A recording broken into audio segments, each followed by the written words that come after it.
আপনি একদিনও রান্ধেন না, এসে খালি ফাও কথা এখন ব্লেড দিয়ে পোস্ট দেবো। কালার এরকম কে লাল লাল হয়ে গেছে, সাদা আদা টাদা দেওয়া নেই। কি রে নেটা বেদি গেছ না? এরে তোদের কি আছে? আদা দেওয়া নেই, আদা ছাড়া কি হচ্ছে এদের? কি হচ্ছে রে? আদা দেওয়া লাগবে কে? কি হচ্ছে? বুঝলাম না, আদা দেওয়া লাগবে কে? আদা ছাড়া তরকারি স্বাদ আছে? এই সমস্যা কি তোরা? রান্না করছে গোষ্ঠী রে।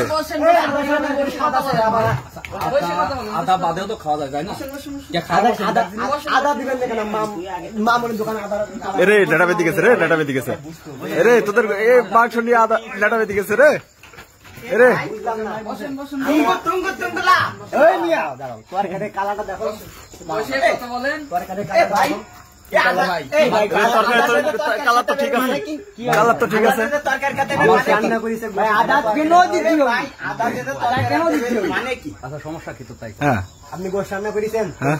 আচ্ছা, গোশ রান্না করতে কি কি মশলা লাগে আপনি জানেন? ভাই আপনার উপর আদা দিছেন? কি কয় শুনে নি। আচ্ছা ভাই, আদা দিছেন? আদা দিইনি।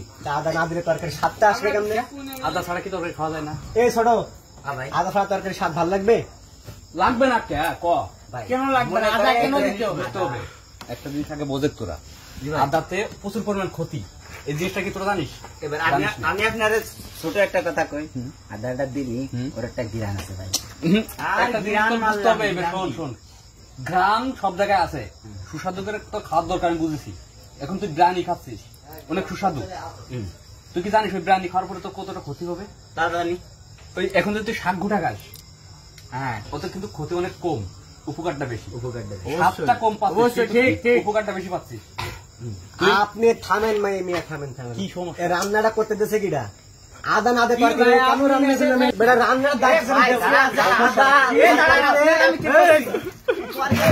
আদা